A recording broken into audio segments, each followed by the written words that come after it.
J'ai fabriqué une machine à remonter le temps. Enfin, pas vraiment. Je fabrique plutôt des molécules qui rappellent les souvenirs d'antan. Les genoux écorchés, les courses effrénées, les jeux improvisés. Pour moi, c'est l'odeur de l'herbe coupée.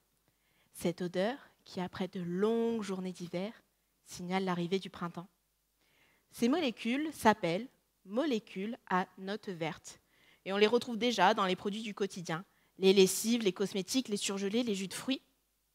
Aujourd'hui, elles sont produites massivement par pétrochimie en utilisant des métaux lourds. Mon but, c'est de proposer une alternative plus éco-compatible et de produire des molécules naturelles en utilisant ce qui se passe chez les végétaux. Les molécules à notes vertes sont produites par les plantes lorsqu'elles sont agressées et qu'elles cherchent à se défendre. Dans ce cas, elles déclenchent un mécanisme en 3 étapes. D'abord, le gras présent dans les cellules végétales est coupé en petits morceaux. Ces morceaux sont ensuite oxygénés avant d'être une nouvelle fois coupés.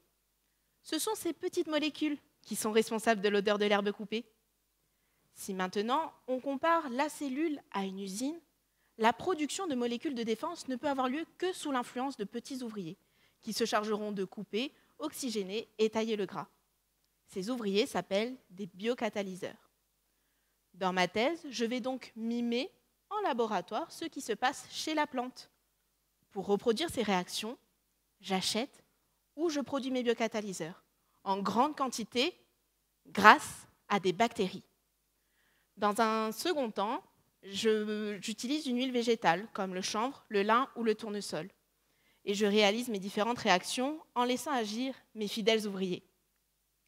Puis, je dois faire varier différents paramètres comme la température, la durée de réaction ou encore l'acidité du milieu.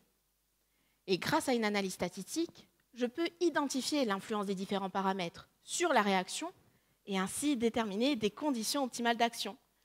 L'optimisation, c'est une étape clé dans mon procédé si je veux qu'il puisse être un jour adapté à une échelle industrielle. Alors c'est un travail long et de répétition. Qui paye? Car pour les 2 premières réactions, non seulement ça fonctionne, mais en plus ça fonctionne très bien. Alors il ne me reste plus qu'à reproduire ce même travail, une 3e et dernière fois, pour enfin récolter, je pense que vous l'aurez deviné, mes molécules ayant l'odeur de l'herbe coupée. Et ce qui est drôle, c'est que finalement, le matin, quand je commence à travailler avec cette odeur, j'ai parfois l'impression d'avoir 8 ans et de jouer dans la cour de récré. C'est peut-être comme ça, finalement, que j'ai fabriqué ma machine à remonter le temps.